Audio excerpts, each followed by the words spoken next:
Hey everyone, how's it going? Octopus here. Welcome back to 7 Deadly Sins Grand Cross. We're going to be talking about the new Helbram that's coming out right now, Red Helbram, which is going to be a PvP nuisance for a lot of people. But quickly, if you just want to pull or skip video really fast, if you're free to play, if you're very cheap to play, if you're not buying like every pack or a lot of gems constantly and you're ready to prepare to buy gems over and over and over again, this is a banner that if you're ready in a good place in PvP, you can totally skip. He's going to be in many banners in the future. He's going to be part of the normal draw. He's not going to be a coin shop unit, so you will be pulling him out of the banners. So I wouldn't worry too much about that. You might even get lucky and get him out of that free draw because I'm pretty sure that's the one he's going into. So it's up to you if you want to go for this, if you really care about PvP. But if you already hit champions and you're getting 50 gems a week, why spend 30 gems minimum or more just to get an extra maybe 10 gems a week, depending where you are? Not really worth it. You can get those 10 gems any other way as well too. But if you're really into PvP and you always want to be in the top rankings, this is a unit you should not skip. I'm going to explain why and also cover all the new units that are coming out with it.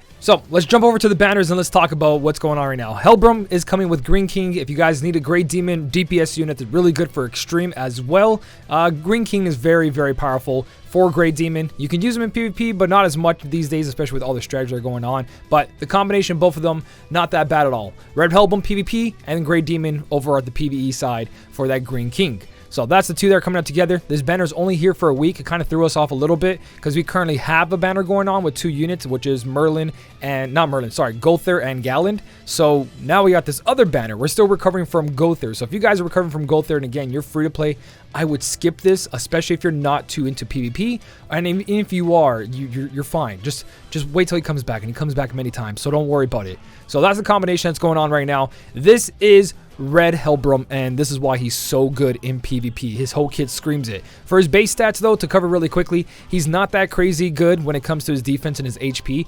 Defense is kind of really bad. HP is at the mediocre standard. If you compare him to some of the units like SR, I'm about to talk about this guy as well, he's got 34,000 HP and 2,132 defense. And you can see Helbram's defense is at 1,477 as an SSR.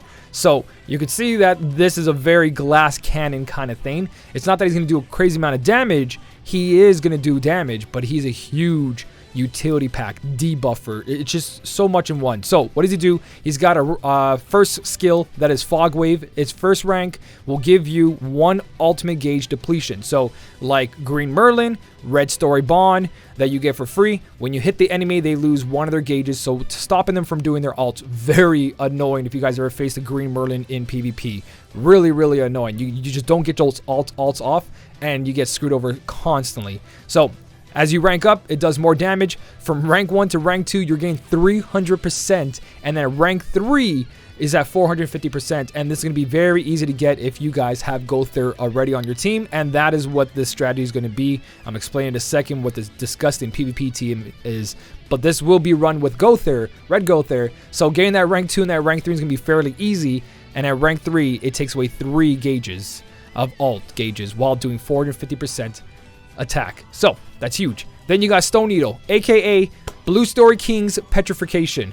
So just like Blue King, it starts off as an attack card. When you combine 2 of them together, 2-star and 3-star is a debuff card, and that's important because when you get hit with Red Gother's disable attack, if you rank it up, you can still use rank 2 and 3 just like Blue King. And it does 200% damage and then petrifies the enemy for 1 turn. At rank 3, does 2-turn petrification with 250% attack. So basically Blue King. So Blue King, Red Gother, all on the same team. Imagine it already. Removing all gauges, 2 petrifications, a heal, a cleanse, rank up. It's just so dirty. So dirty. It's a very disgusting PvP team, and it doesn't end there. And it gets worse. So his ultimate move is called Hunter Wisp. Now, at level 1, it's 280%, and at max level, it's 420. If you have the combined with Gustav over here, the guy who freezes and all those demon fights for the Red Demon, he's going to get a total of 525% maxed out and 350 not maxed out. So when it comes to ult damage, it's not the greatest. King's, it was way better to get his ult there for damage, but if you do get his ult off, and this is what you want to do with that team, is rush the ult. So you can use Green Mer in the background, you can use ult gauge food, whatever you want to do to get that ult as soon as possible. you're going to get this alt off. It's going to cancel buffs and stances on all enemies. So you know those dirty red Arthurs that have been ruining PvP for you over and over again with their buff immunity, debuff immunity, HP up, defense up, all those buffs. Boom. One alt and that's all gone. And it's beautiful. And of course, if you have the combined skill, it's 420%. So this is going to be huge in the current meta with everyone rushing Arthur's 3-star buff with Gother. A lot of you guys are using Green Bond. A lot of you guys are using Petrification from Blue King.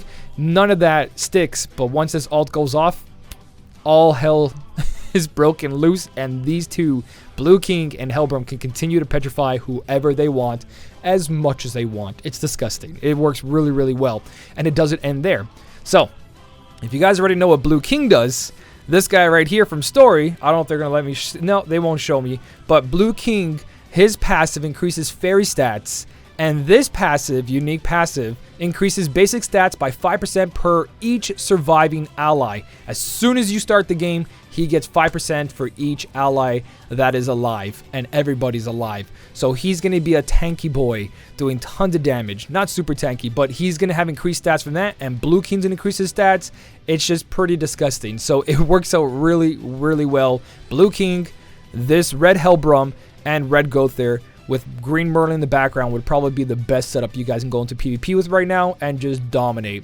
Buy all the cosmetics, buy all the costumes that can really benefit from them, level them up all the way to max, fully awaken them, and you will see a very crazy PvP team. And this is why red Helbram is so powerful. Depletes alt gauge, petrifies, and removes buffs and stances. So stances include Folkanta. So really powerful PvP, but besides that, you don't really need them. So if you can wait and be patient and try to get them lucky in another way during other polls, you're totally fine to do that if you don't want to worry about PvP or if you already pushed and you're comfortable where you are.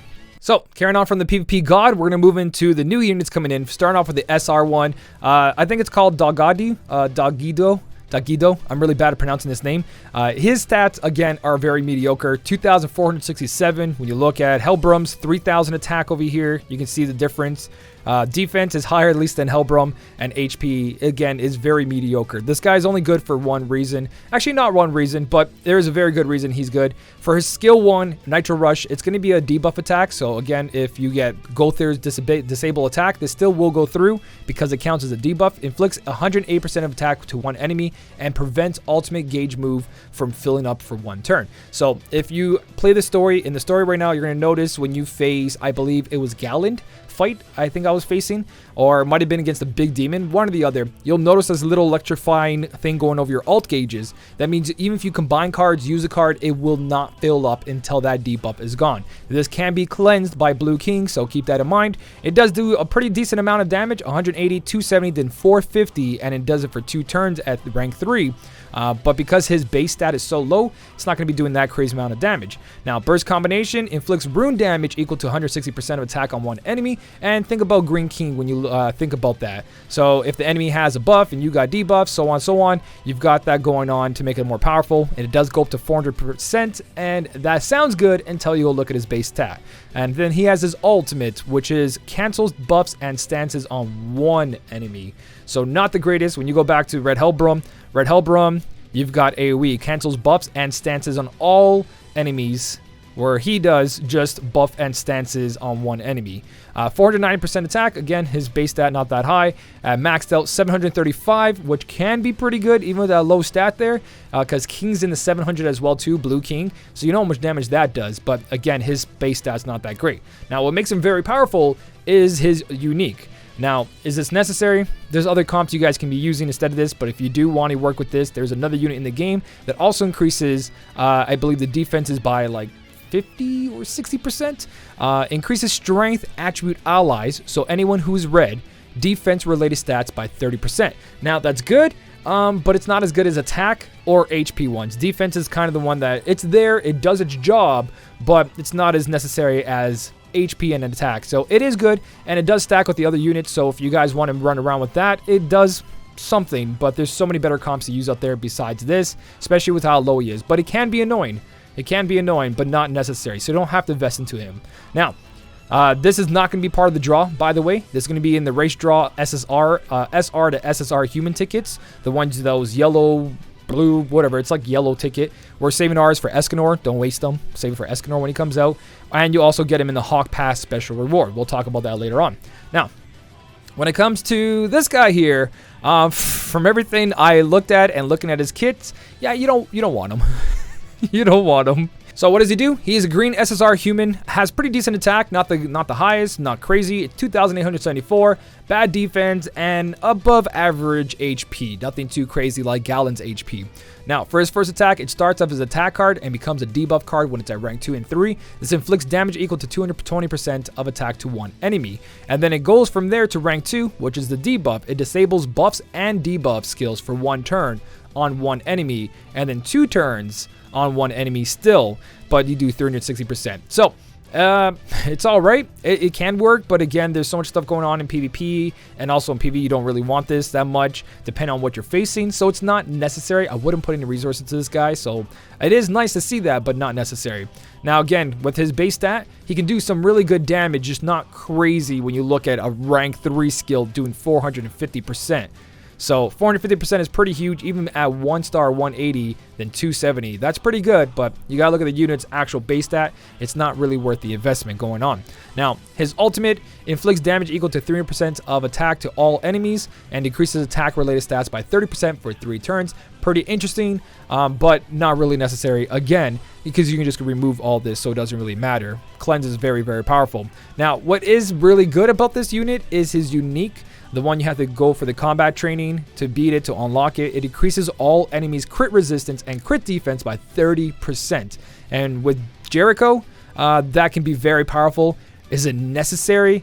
I wouldn't think so. You have a crit damage set on your Jericho. You go into the raid demon for the guild boss, and you're good to go. Crits all over the place. Jericho has pretty much fallen off in PvP. Not fallen off completely. There's still some Jericho players out there winning, but that's the help from like Gother and Arthur and all that stuff. You know what I mean? So he can be used for that specific reason. You guys can test it out. If you put him in the back line, it should still work. I don't see why it wouldn't, just by the wording. Decreases all enemies' crit resistance and crit defense by 30%. It doesn't seem like it has to be on the field, but I would have to test it on stream with you guys over and over and over again. Because he is part of the Hog Pass if you pay for it. And that pass, if I'm going to tell you right now, I'm going to make a video for the new update that's happening. It is going to be there for a free version and a paid version. The paid version is very cheap and very, very worth it if you are putting money into the game. If you're staying free to play, stay free to play. Stay strong. So that's the 3 new units coming out. The dog boy over here has got some costumes going on. Some of them are very weird. Some of them are all right, sophisticated and all that. But honestly, once this is out, the 40 US and 50 something for me Canadian, it's going to be there forever. So you know how currently Jericho's weapon's up there for like another 8 days or 7 days, and then it's gone? Same thing with Gil Thunder and Hauser. Those are limited. This isn't. And even so, the unit's not really worth the investment of gems or money, unless you're a super fan, and then that's up to you guys. Husbando waifus take priority over everything because that brings you happiness. Now, the last thing is guaranteed hero. So if you really want a Green King for your Grey Demon, you can buy him. I wouldn't.